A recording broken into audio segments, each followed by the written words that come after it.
Lui è morto, là così, vedo là dove c'è la striscia bianca là. Travolto mentre attraversava la strada dopo essere uscito da una pizzeria dove aveva cenato con un amico. L'incidente è accaduto ieri sera poco dopo le 21 a San Giacomo di Veglia, lungo la statale Alemagna all'altezza dell'incrocio con via Caldelivera. A perdere la vita Mauro Bena, pensionato di 66 anni, residente a Vittorio Veneto. Ad investirlo una Fiat Punto condotta da un 21enne di Vittorio Veneto, subito fermatosi per lanciare l'allarme e prestare i primi soccorsi e successivamente risultato negativo all'alcol test. L'incrocio dove si è verificato l'incidente è regolato da semaforo sia per i veicoli che per i pedoni. Secondo i primi accertamenti dei carabinieri, l'auto in accelerata sarebbe passata nel momento in cui dall'arancione stava per scattare il rosso. Lo stesso parebbe aver fatto il pensionato iniziando ad attraversare un attimo prima che scattasse il verde.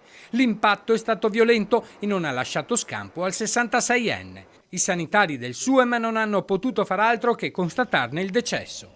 Per i residenti l'incrocio è notoriamente pericoloso. Nell'arco di decenni in questo luogo sono già morte 3 persone. In questo incrocio io ho perso una zia. Per il sindaco Antonio Miatto l'incrocio sarà sottoposto a ulteriori controlli da parte della Polizia Municipale per verificare che la sicurezza di pedoni e automobilisti non sia a rischio. Il dolore in questo momento ci prende e ci induce a continuare in questa opera di analisi e di interventi, però mi sento di rammentare a tutti di stare anche tanto attenti, perché indipendentemente dalle strisce pedonali la disattenzione e l'eccesso di velocità alle volte sono le cause principali di questi incidenti. Per moderare la velocità nelle vie urbane sono in arrivo una decina di postazioni fisse di controllo velocità nei punti critici di Vittorio Veneto. L'elemento di novità è quello di collocare in città, nei punti più critici, specialmente per gli eccessi di velocità, per esempio, faccio un esempio, la strada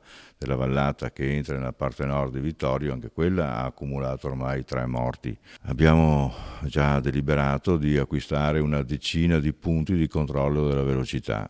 Questo indurrà una velocità media inferiore e quindi chiaramente un rischio inferiore alla fine.